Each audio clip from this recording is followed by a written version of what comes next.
friends. This is the Be Real Babe podcast, a place where your average babes come together to talk about life stresses, messes, and successes.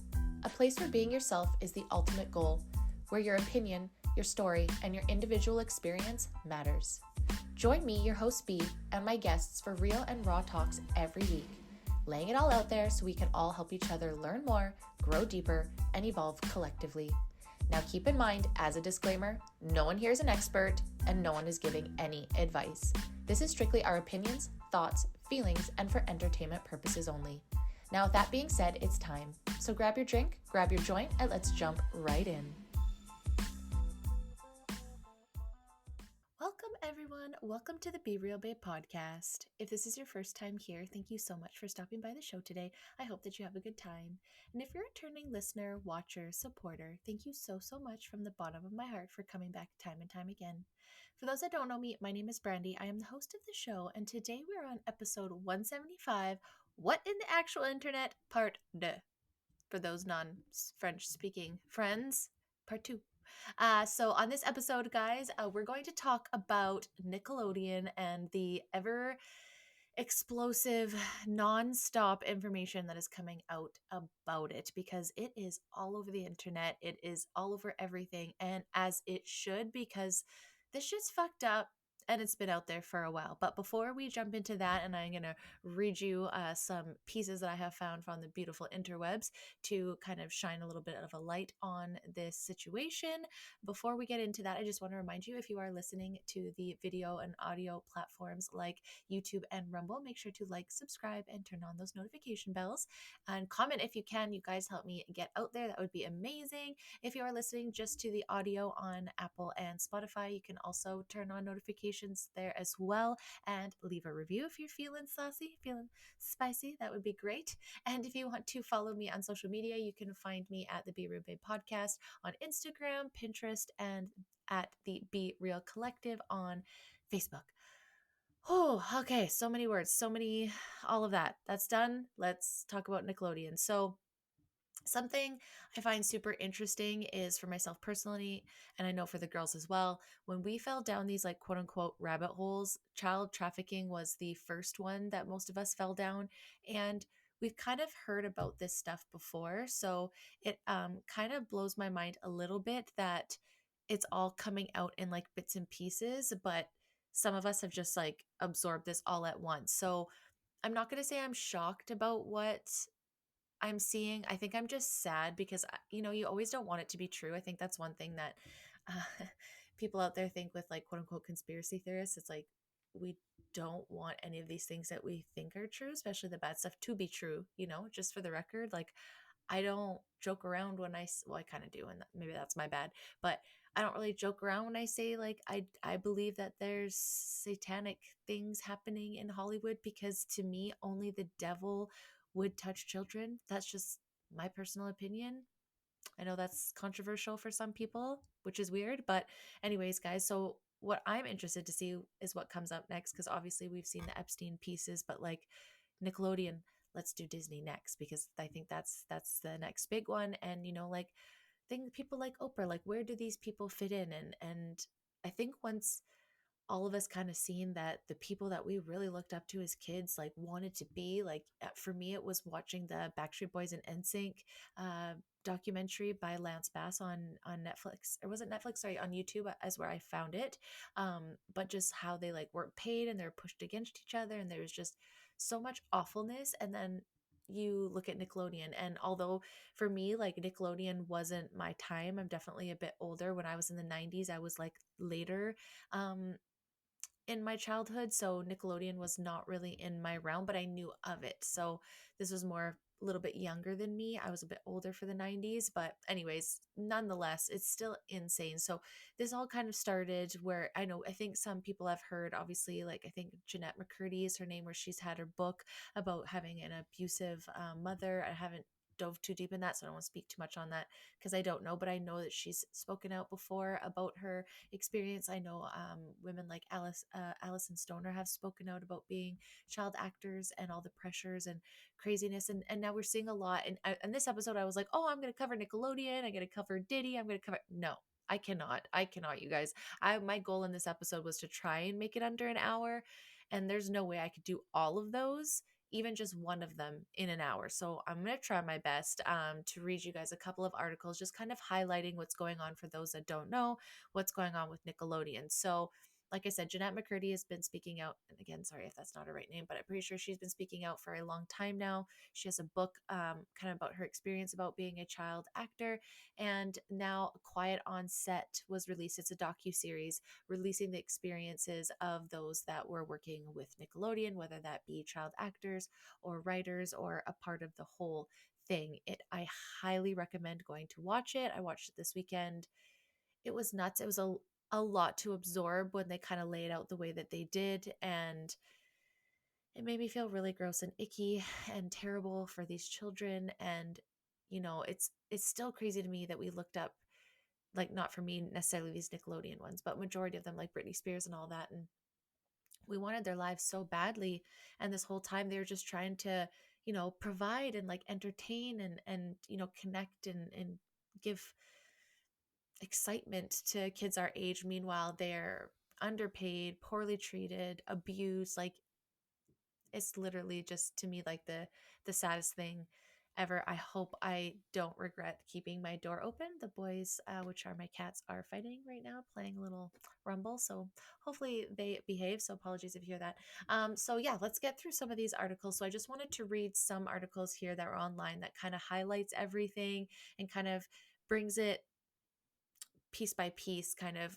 who is this about, what are the things that are alleged, and I'll just kind of throw my commentary in there. Again, I'm gonna try my hardest to have a fast episode, but there's no promises. So again, guys, make sure to go watch if you can Quiet on Set. It's there's going to be another piece that unfortunately I'm not going to be able to watch by the time this airs.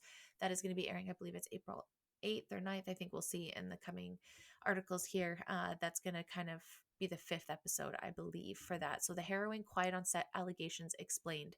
The documentary details the abuse of Nickelodeon's child actors in the 90s and aughts. It's a far bigger problem. So this was a article posted on Vox on March 31st. Quiet on Set, a new docuseries for Investigation Discovery, tells the harrowing story of assault, sexual assault, and toxic behavior that took place behind the scenes on some Nickelodeon's most popular shows. I will warn you, if you were a child of the 90s, this is going to ruin that for you, a commentator notes grimly in the series opening. Indeed, the documentary will make it impossible to look at many of the network's beloved programs, from All That to Zoe 101 to The Amanda Show, in the same way. So, those shows, like I said, I was definitely a lot older.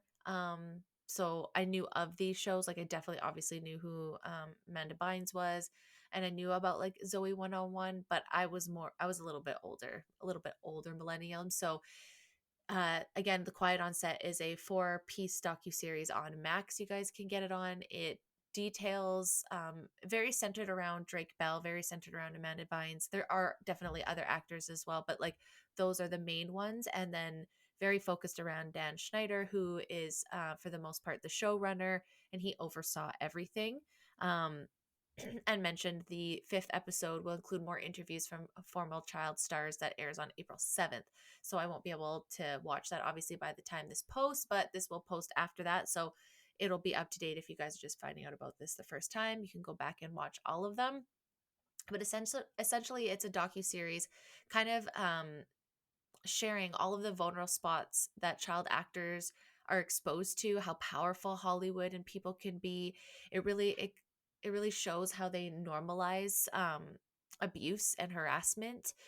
Even and there's not all the same laws in different counties and countries, or sorry, states as well. So it kind of changes from all over the place. And what I was kind of reading is too, a lot of the time they'll try to get the child star emancipated, sorry, bad at English, from their parents, so that they no longer fall under the child laws, because they're then declared as quote unquote adults. So then they can kind of supersede some of the laws that are out there, making them work more and da da da da da. And we've seen this all over the place where child actors are not taken care of properly. I think it just recently came out that Honey Boo Boo's mom, I think, spent all of their money and she didn't put any money away into a fund like she was supposed to. And I don't really believe that there's much in place to protect kids in Hollywood. And this is why I will always say that I think that they're the devil, because they don't take care of children sometimes. And it's really sad. And it is really sad how there's like these dynamics where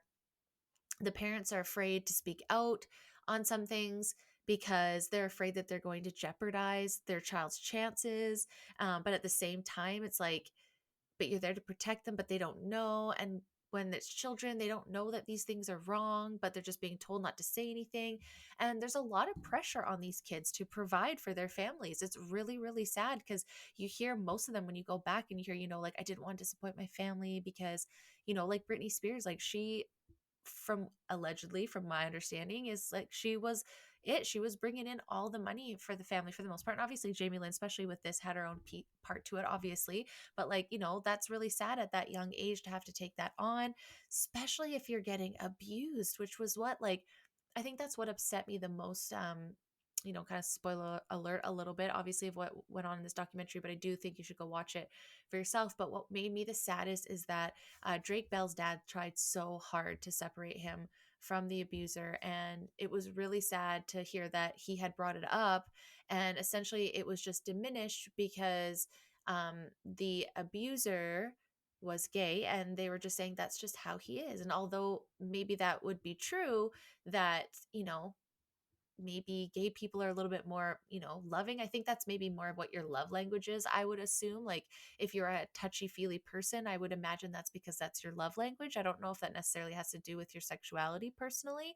But maybe I'm wrong. You guys let me know. I would just say, like, as a person that's like love languages is touch, or like someone that said that's been abused and their love language is touch, like, it would probably be upsetting to, you know what I'm saying? Anyways, so he had brought this up, but it was just pushed off because, he was, that's just how he was. And like, totally, I get that. I get, in a sense, but it's kind of where you have to kind of wonder, it's like,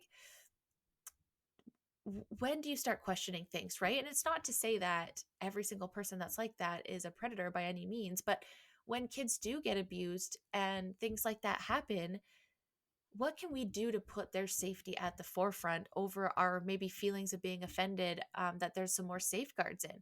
And a lot of the time, I find when you hear about these moments of abuse or this has happened, it's usually like they have done background checks, but like, how good are those background checks? I always kind of wonder, because so many times it will say that they did a background check, oh, but they missed this, and we'll come to see in some company upcoming articles, it's the same thing. It's like they didn't know about it, but they do background checks. But then when they found out, they let them go, or they moved it. And it's like, okay, but isn't that kind of showing maybe your initial checks aren't good? Like, at what point?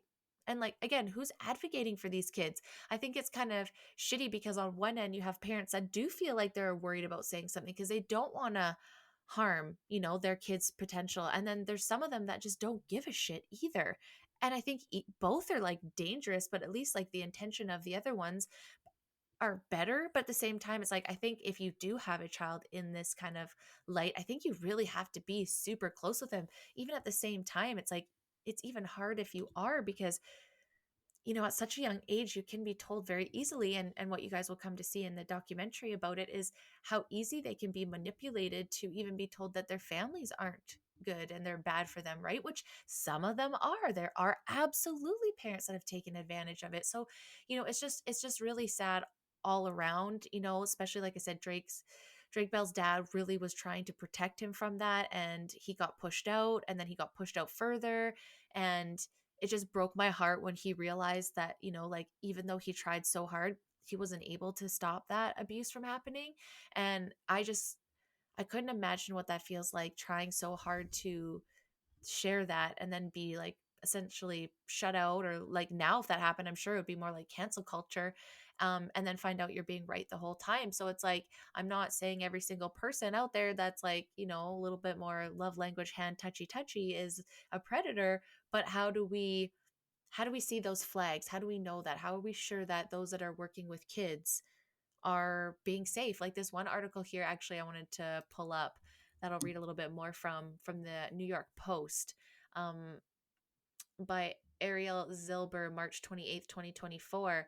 Nickelodeon hired or worked with 5 accused child molesters and pedophiles. Nickelodeon reportedly hired accused, convicted child molester and pedophiles who worked on the set of kids shows that were protected produced by the Parliament-owned cable network. Legal records obtained by DailyMail.com found that Nickelodeon employed or worked with 5 individuals who were ultimately convicted of sexually molesting children, as well as 2 others who were accused of pedophilia. According to the report, at least one of these individuals was convicted of lewd acts with a child before he worked on the set of a kids show that was produced by the network. The staggering figure was previously unknown but came to light after a recent HBO documentary titled Quiet on Set: The Dark Side of Kids TV included testimonials from child actors who alleged they were subjected to abuse on the sets of Nickelodeon, such as All That, The Amanda Show, Jake and Josh, and Victorious. The Post reached out to Nickelodeon for comment, and the network said it has improved its safeguards, according to the Daily Mail. In the new documentary, former child star Drake Bell, now 37, same age as me, fam, I'm so sorry, Drake, alleged that when he was 15, he was sexually assaulted by Brian Peck, who worked as Nickelodeon's dialogue coach. Peck was arrested in 2003. So let's read a little bit more about Brian Peck. So, is that not red flags?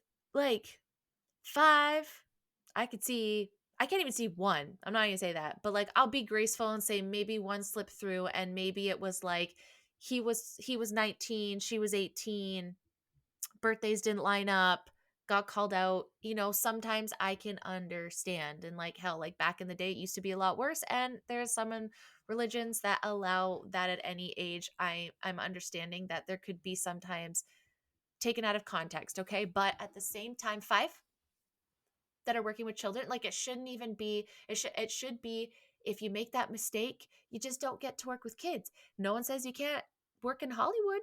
No one says you can't, do Broadway shows or any sort of other acting. It's just saying you shouldn't be with kids, and you shouldn't be in the presence of them, and you sure as fuck shouldn't be in charge of them. My opinion, allegedly, don't sue me. So where is Brian Peck now, and all about his sexual assault case and prison sentence?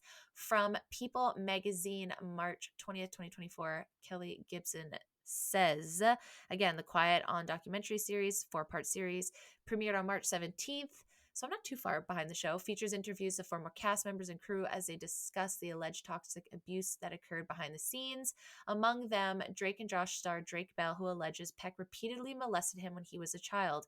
In 2004, in connection with Bell's case, Peck pleaded no contest to a charge of oral copulation with a minor under 16, as well as a charge of performing a lewd act with a 14, 15-year-old.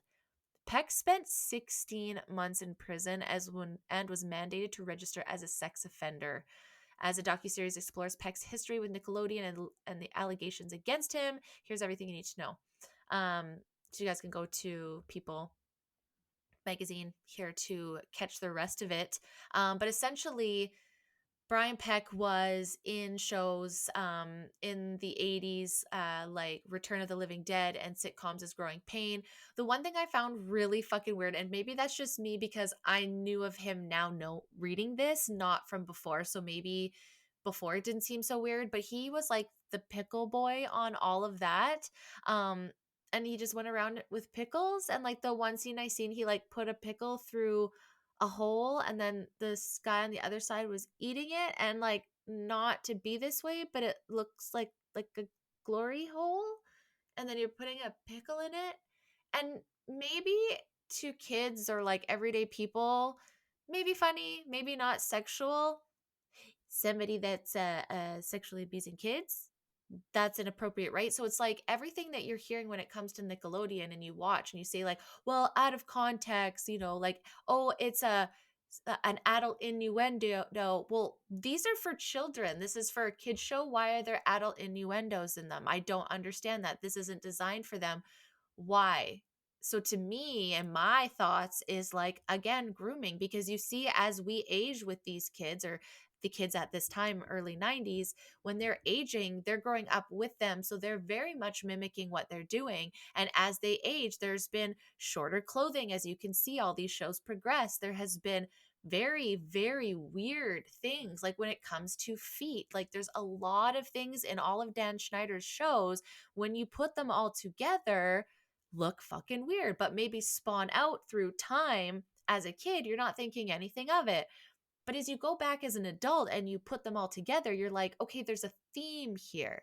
There's a theme of no parents around. It's all kid boss, which I find is weird. Why couldn't we have some moments to maybe teach some like family dynamics? You know, that's what I loved about shows like Home Improvement and well, pretty much anything that Tim Allen is and I'm in for. But you know, those shows really shown family dynamics, and I think that was really important for kids to see, and showing them different ones and how to like conflict resolve. Like there is really big opportunities you can have having children watch these things, because you can really instill good things. So why would we be putting sexual innuendos? Like there's parts where Ariana Grande is like trying to squeeze a potato and goes, I always wonder if a potato has juice, and like, give me the juice, and screaming at a potato in her bedroom, squeezing it, making shrill noises. Like, there's nothing else you can come up with? That was it? And now a lot of what Dan Schneider said, because he's gone out and apologized, but again, you guys should watch this, because like outside of the white shirt, he like nailed everything that he should, by having like, to what I would think is a pre-recorded, pre-thought out interview with someone who was like, quote unquote, on his side. If you guys like to watch body language videos, if you go watch an account called Observe, he breaks down like the verbal, like the nonverbal communication, and just like things, especially when it comes to apology videos. And most of the time, you usually see them like sitting on their floor at nighttime, especially like the TikTokers and the YouTubes in a white shirt and like crying. And like in this one, I mean, outside of that, you pretty much have all of that, where I don't know if I heard him say like, I'm sorry to anybody, more or so saying he's embarrassed and he regrets his behavior and that he owes people apologies, and no one deserves that. But I don't know if I ever heard him say, I'm sorry. I'll have to go back. You guys go and listen. But everything is just screaming that he's just sorry that he's caught, not, and then saying now, like, oh, well, if this didn't age well, cancel it. Just remove it. I don't care. Well, of course, you already fucking made the money. The damage has already been done. Like, I don't really know that that's like a, oh my gosh, thanks. Because, like, the damage is done. Kids have been hurt. And then what did you instill in kids going forward, especially with this foot fetish? I mean, it's weird, especially when you know that there's like fetishes out there in the world. Before I knew that was a thing, I probably wouldn't have thought much of it. Now that I know that there's a whole foot fetish community out there, this shit kind of bothers me, because it's like, again, where's the line? Why do we have to have sexual innuendos? And there is so many, you guys, like, it is alarming. You could just go into YouTube and type in Dan Schneider or Nickelodeon or any of those things, and I promise you, you will not be short of content. And I'm not going to lie, I feel very gross after watching all of this. It makes me feel awful. It makes me feel sad for them. So all I'm going to do is talk out about it more, because I think that we need to really, really see what greed and power and money does with perverts in charge. And like, we need to make sure there's safer guards. And the shitty thing is like, if we keep supporting them, they keep having money. So it's like, we need to like defund the pedophiles in Hollywood, please and thank you. How's that even a fucking, why isn't that a hashtag? But let's continue. So Peck, who has no relation to Josh Peck, by the way, just that was a question I guess that was out there. But so yes, he's been like I said, the pickle boy on all that, which I thought was really weird. And he was hired as a dialogue coach working on Nickelodeon various projects. During the 90s, he appeared on programs like Boy Meets World, Keenan and Kel, Amanda Show, and What I Like About You. In addition to television, he worked on films, being an acting coach for Holes, starring Shia LaBeouf, and dialogue coach for Love Wrecked with Amanda Bynes. And what was he arrested for? August 2003, he was arrested for 11 counts, including lewd acts with a minor, per press release shared by the Los Angeles Police Department. At the time, the LAPD said that the investigation into Peck began 2 weeks prior, when the minor's family reported that Peck had molested the child over a 6-month period. So if you watch, and I don't know if this is the same time, and I don't know if this is exactly the moment, but if you watch the documentary, Drake Bell will kind of say he just kind of had a moment where he just snapped and he said everything. And the minute he shared everything, his mom immediately took it to the police, like immediately, which I commend so much. Like, you know, like I said, it's so sad, because when you hear about it, it seems like the dad was trying to protect. It doesn't sound like they were together. So again, back to our points always about the family and how important it is to have a family unit. When the family unit is together, and I'm not saying that you can't be together separate, but a lot of the time that is hard. You're going through your shit, you're going through it in the divorce, and the child kind of and then they're famous. Like, that is so many different elements. And it sounds to me like dad wasn't there. Dad tried to protect. Dad pretty much got called homophobic for saying, hey, this guy's touching my kids. Everyone's like, no, that's not right. And hey, you know what? Maybe back then it wasn't as accepted. So maybe that was a fair assumption. I don't know. But again, kind of freaks me out a little bit. I don't really trust their safeguards. Then mom gets kind of, told that this dad's bad by the abuser. He weasels his way into the family. His love bombing and taking care of and doing all this stuff and getting in their head, and that's who's going to make you more famous than dad, and dad's just jealous and da da da da da da da. These are all alleged. I'm just saying hypothetical. And then mom makes pulls dad out of the way. Mom and kid, everyone says no, dad, this abuser's in, even though they don't know he's the abuser. And then mom's too busy doing her stuff. Oh, he's just gonna help him, and he's just fucking abusing the kid the whole fucking time. The whole fucking time. Abusing him. Dad has no idea. Mom has no idea. The kid, a lot of weight on your shoulders. I want to do this as my dream job. I'm being told I don't know any different, that this is what's supposed to be done. And this happens. You hear these stories all the time where they tell them, like, don't tell your parents, da da da da da, don't tell anyone. This is why I have such problems when you hear schools doing this, because where else do you hear that? You hear it with abusers. Don't tell your kids, da da da da da. Insane. So, yes, the LAPD said the lewd acts with minors occurred approximately 2 years ago at Peck's residence when he was coaching them, and did not reveal the victim's name. It was later revealed to be Drake Bell. So he was sentenced. He pleaded no contest for 2 of the 11 charges, including oral copulation with a minor under 16 and performing a lewd act with 14 to 15-year-old.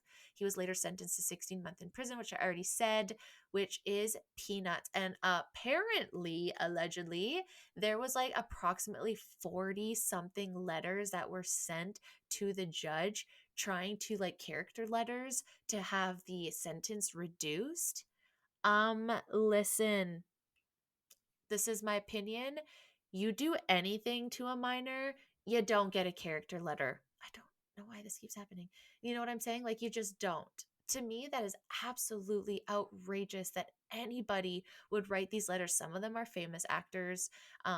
One of them, I guess, had said that Will Friedle wrote letters of support to Peck during his sentencing. It's not clear how much about the charges he was known at the time. And now I guess he's saying that he completely regrets it. Looking back, he was on the wrong side of everything.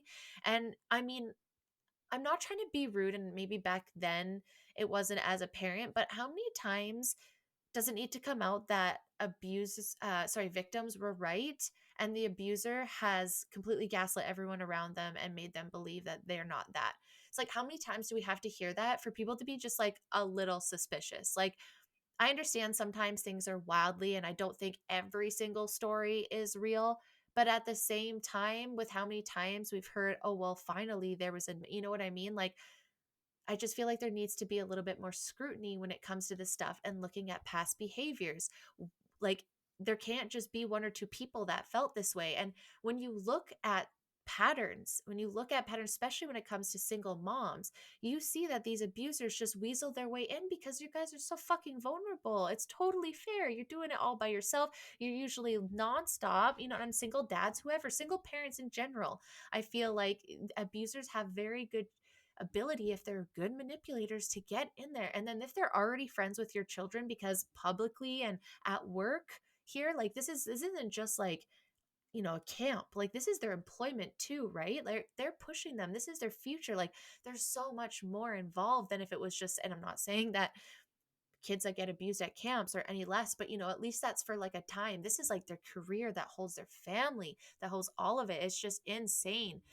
So I guess he was released in 2005. A year later, he was hired by Disney to work on The Sweet Life of Zach and Cody, starring Dylan and Cole Sprouse, where he did a voiceover work for 3 episodes and had no interaction with the cast or crew, apparently. But he was immediately terminated after Disney Channel learned of his conviction, and his voiceovers were replaced. Again, where was the safeguards? How did that happen? Convicted, left prison, went to prison for over a year, came out, gets hired by Disney. What? Am I missing something? Can you guys message? What the fuck am I missing here?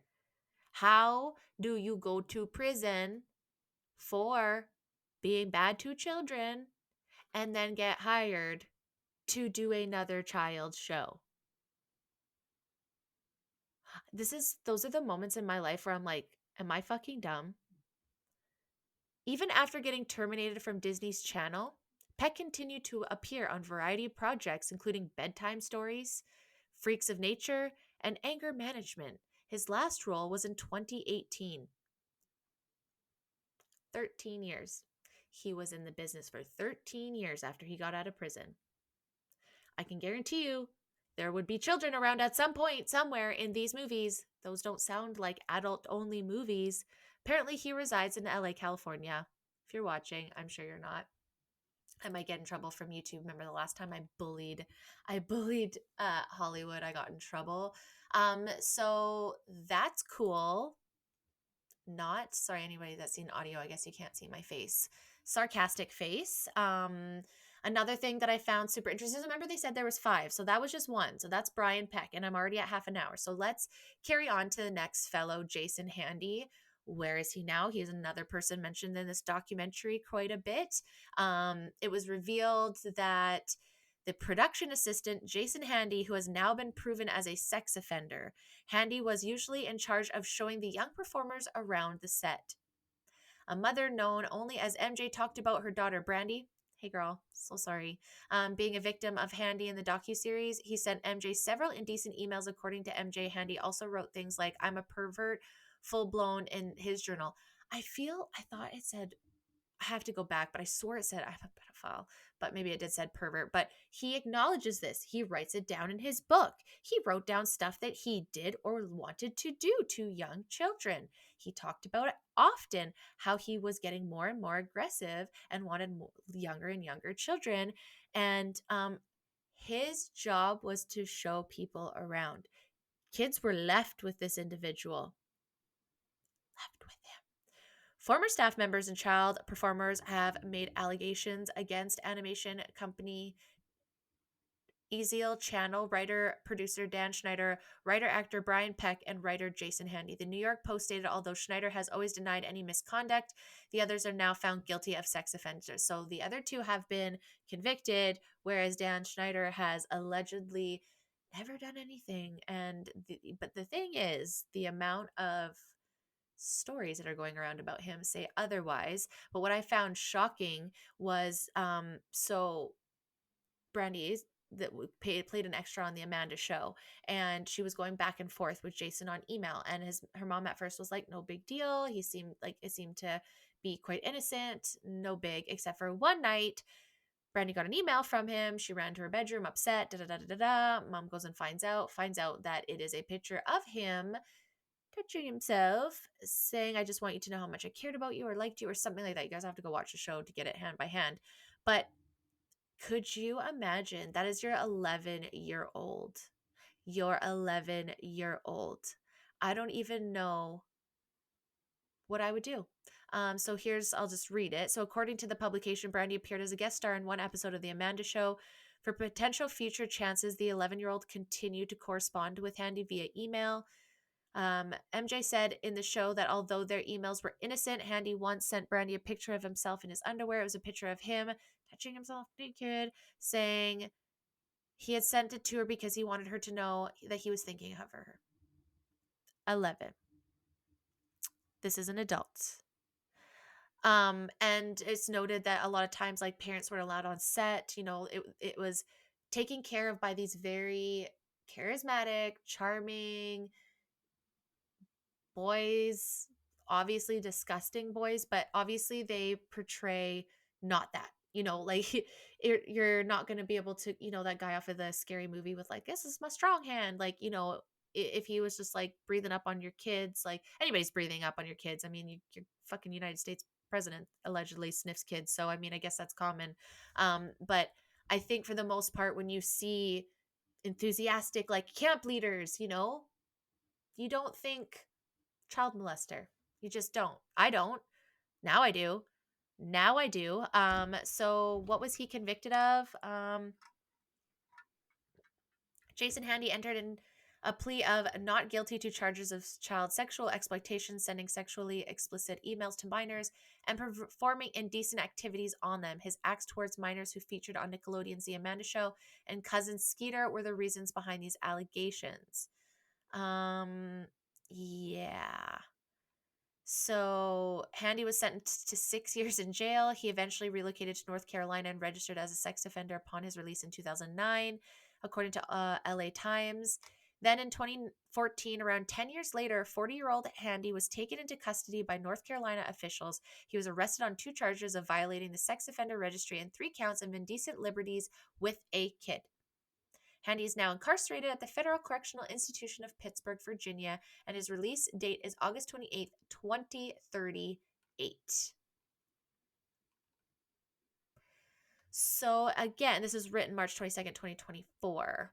So again, another guy that was in charge of coach, whatever, that is 2 that were found guilty.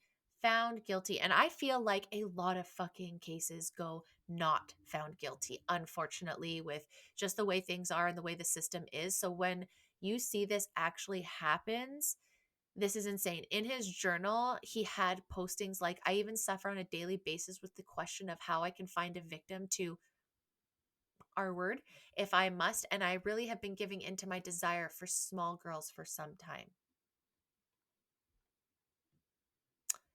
6 years? 6 years. That was it? 6 years for that? 6. That's it? People are in jail for drugs for 20 plus years, but 6? Got out, redid it again. I'm glad he's there longer, but 2038 doesn't really sound good to me.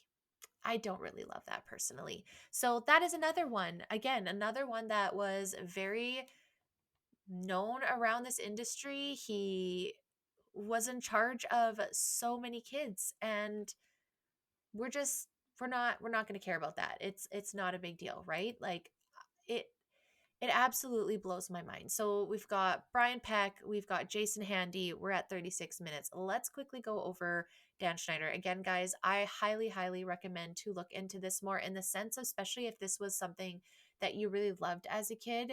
The reason why I'm saying that is because I think it's important that we understand what we're seeing on social media, on shows, on TVs, what actors can portray, even in shows. Like they're welcoming and offering him an award and saying he's great, knowing that he has a terrible work environment. He's treating people very poorly.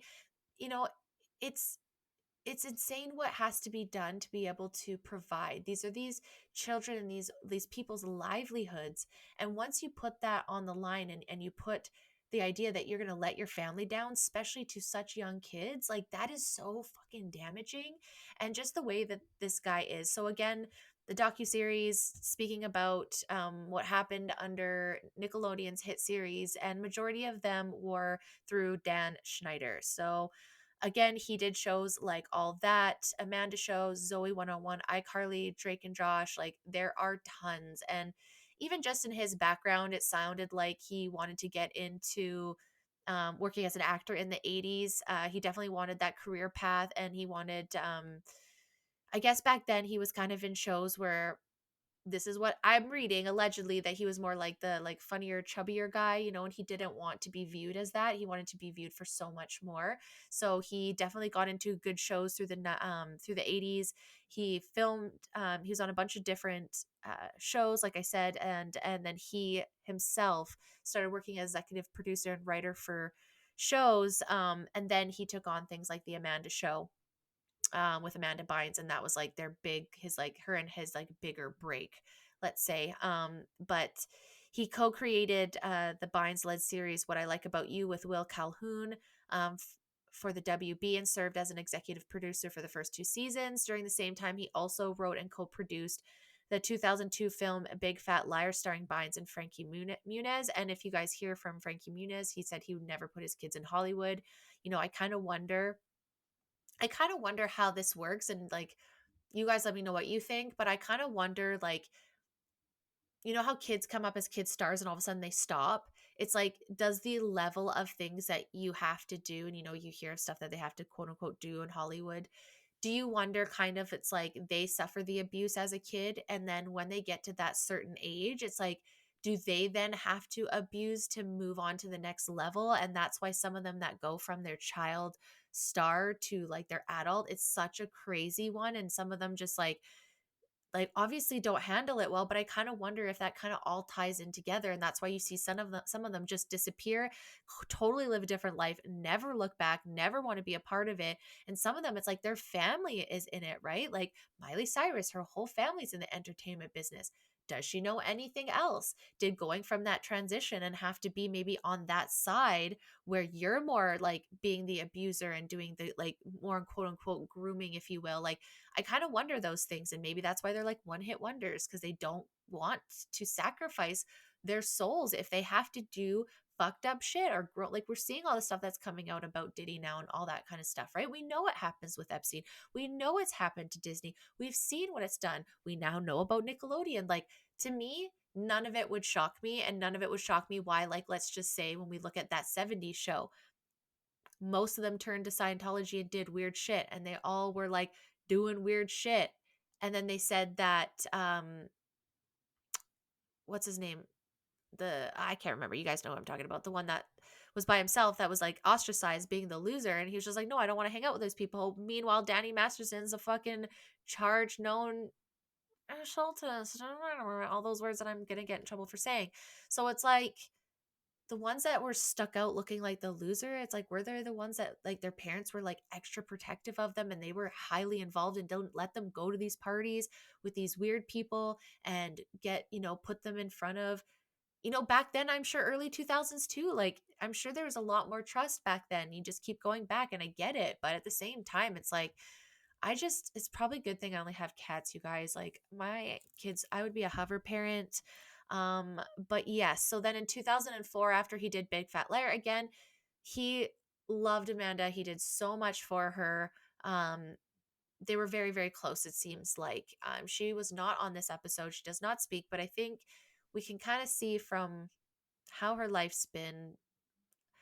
I don't know if her parents did the right thing by trying to protect her, but maybe they seen all of this. I'm not saying her conservatorship was right. I'm just saying it's sad when you hear all this stuff and it's like were their parents just trying to protect her from all of this? Because back in 2004 he returned to Nickelodeon to helm Drake and Josh starring the Amanda Show, with Jake Bell and Josh Peck. Throughout the early 2000s, Schneider created countless hit series for the network including iCarly, Zoe 101, Victorious, Sam and Cat, and I believe Jeanette McCurdy was on Sam and Cat, I think. But all the girls have spoken out, and a lot of this stuff again comes to the sexual connotations that a lot of the shows had, where it had to do, like I said, about feet.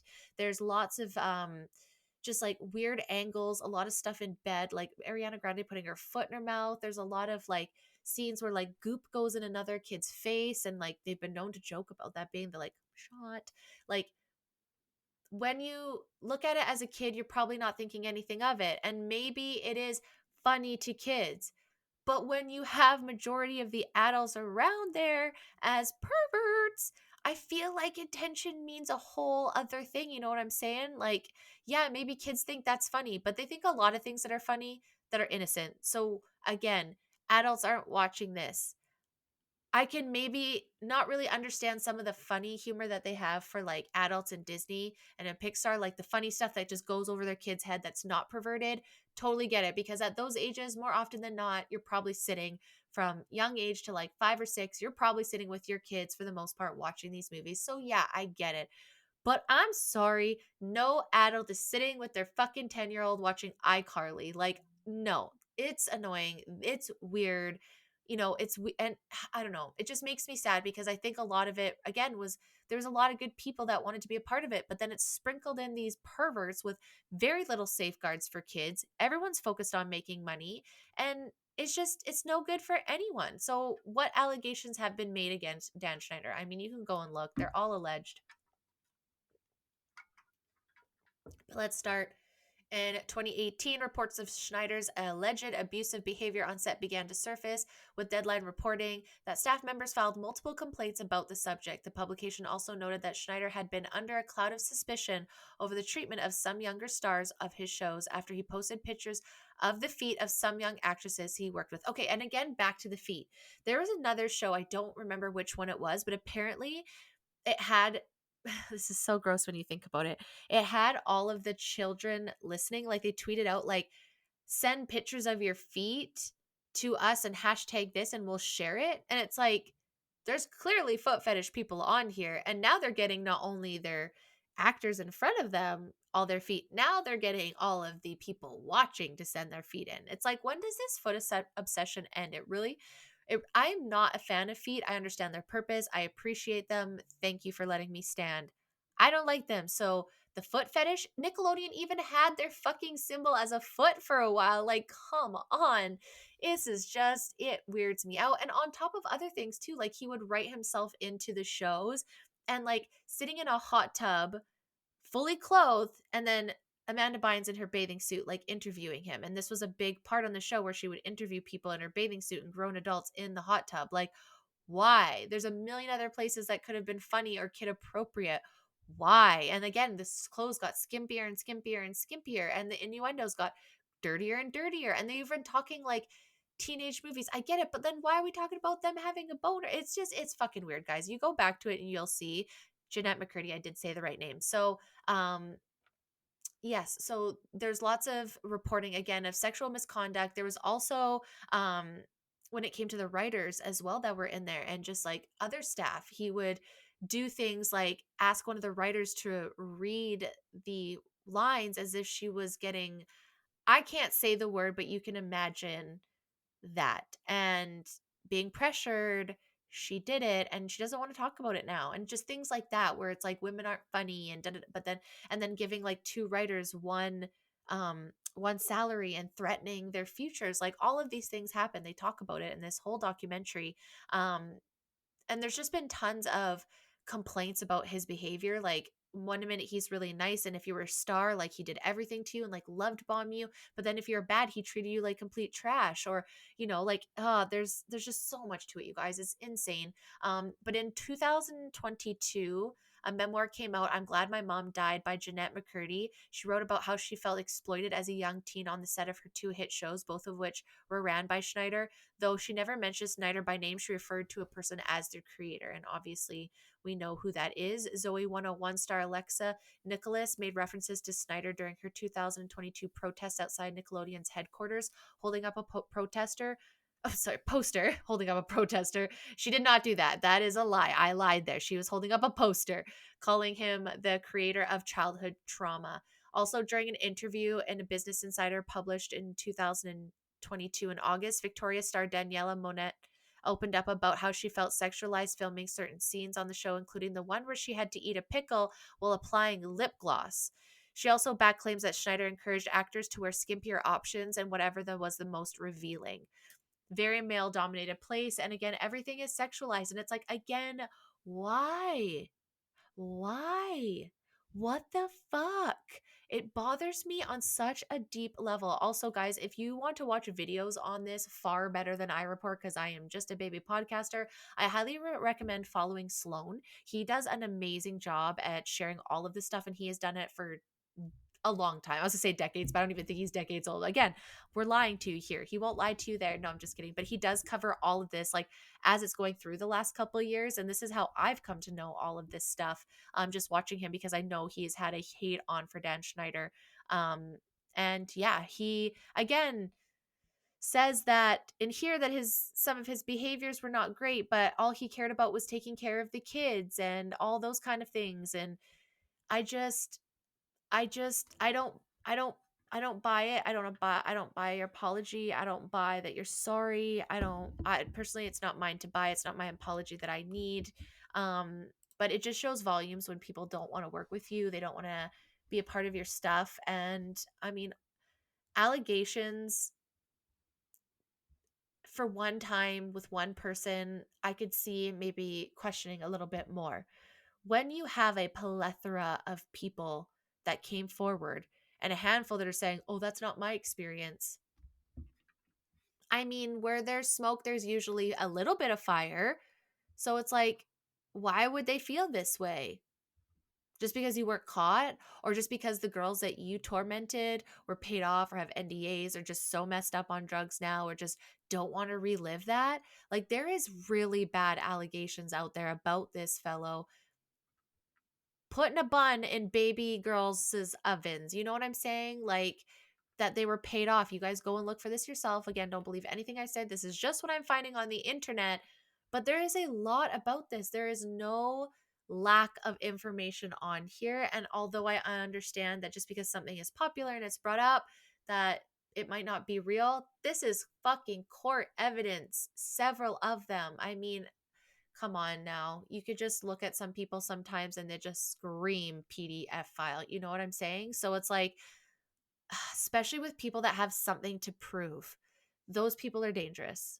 Those people generally don't have a faith, they don't have family, they have to prove something and to exterior people. That's a very wounded place to be. That's very ego driven. And these people get into those positions where they think they're fucking unstoppable because they have control of everything and they ingrain themselves in your life and they make you believe that you're crazy. And at such a young age, if the abuser gets to them young enough, you've heard Oprah say this, which blows my mind that no one's looked into, that you get them young enough, they don't know a difference, especially if they come from a absent family. So this is where I think it's so important that even if you are parenting your children separately, that you need to co-parent. There needs to be cohesive conversations. This stuff needs to be brought up because one or the other could be very much manipulated by the wrong people, especially when it comes to child actors. If there's a divorced parents in there and they don't get along, that is a fucking meal ticket for an abuser, you know? Like, and they usually say that abusers are drawn to the places that they can pick from the most. You can see that where there's definitely allegations of going on to like Amber Alert people, where there's known child traffickers that have been hired by places like that because they're known to go there. How much easier is it to befriend these children and then pick from them? I'm not saying this. This is just what I'm reading and realizing as I'm saying this, it makes me sound like I am this person. This is just what I'm reading. And when you step back and you see, again, all these kids were pulled away, parents were allowed to be there, they're being told their parents don't have their best. Do you want to succeed in this industry? They don't know what they're talking about. I do. I'm the professional. I'm the da da da. I'm the person in power. And these power dynamics win every time. And the parents are just, again, trying to do what's best for their kids and want to see them succeed. And they don't know this shit. The minute that they do something, or sometimes they don't, which is very unfortunate because they're afraid it'll look bad on them. But it's like, okay, but what looks worse is you hiding it and not helping other people like stop these people from abusing others, right? So it's like, I get that you might have shame for what you did, but like you have some time to redeem yourself and make sure this doesn't happen further. So how most of these people aren't in jail for the rest of their lives, I don't know. I don't agree with it, but that is literally the tip of the iceberg, you guys. And I'm at 50 fucking minutes, which I promised I was going to try and keep it under the hour. And I'm very proud that I did. But I knew that even just talking about these individuals and high level was going to take almost an hour because it is so deep, you guys. And while the Diddy stuff is very important, I agree. I feel like it's very shadowing the Nickelodeon stuff. And although I do think that is fucked up, I'm worried more about the kids. What is going on here? How do we make it better? Is it better? I don't know. You let me know what you guys think. You go search up this stuff. You look up these names. You go find it for yourself. Let me know what you guys think about what part two of what the actual internet is going on. Is this like, I believe this has been happening. Like, let's do Disney. Let's do like Shirley Temple, like all of those kids. Like, we even know about the ones like Jean-Benet Ramsey. You know, we know about some of them. What are the ones we don't know about? And what do we do to prevent this in the future? And I think a big place we need to focus on is social media. What are we doing with our kids when it comes to YouTube and TikTok and vloggers and family vloggers and all of that? What is it doing to these children? And even though it is your family, what is it putting you in front of? What kind of audience? Again, these kid shows were for kids. But don't you think for a second that there wasn't fucking creepy pedophiles with fucking foot fetishes watching those shows? Just waiting for a moment? Like, that's where I go to. That's what I think. So, like, let's remove any sexualization out of that entirely, just in case. Okay? Find other content, or you're not funny. And you're not funny to kids. Maybe you shouldn't be doing it. Maybe you should be making pornos instead. Just a fucking thought, right? Like, that's what we want to do. There's plenty of work out there for you. You don't need to be around kids making them eat pickles and making them fucking squeeze potatoes and groan and dump water and put them in fucking sacrifice day. And so many of the kids said they weren't comfortable with the costumes, with the outfits. And you know what the excuse was? Well, it wasn't just me. There's a lot of people around there. If someone was uncomfortable, they should have said something. Yeah, because, when you threaten people with their jobs and their livelihoods for something small, chances are they're not going to want to fucking say anything about big things. And they're definitely being gaslit to think that they're crazy and they're just being sensitive or this person's just that way. But anyways, guys, I could literally go off on this forever, but I'll leave that for now for part 2. Remember, again, if you are watching, if you haven't done so already, please like, subscribe, comment, turn on notifications on whatever platform you're listening to. Reach out if you want a topic you want me to talk about, you want to be on the show, you want to have your own interview. Let me know. I love it. I love you guys. And until next time, bye.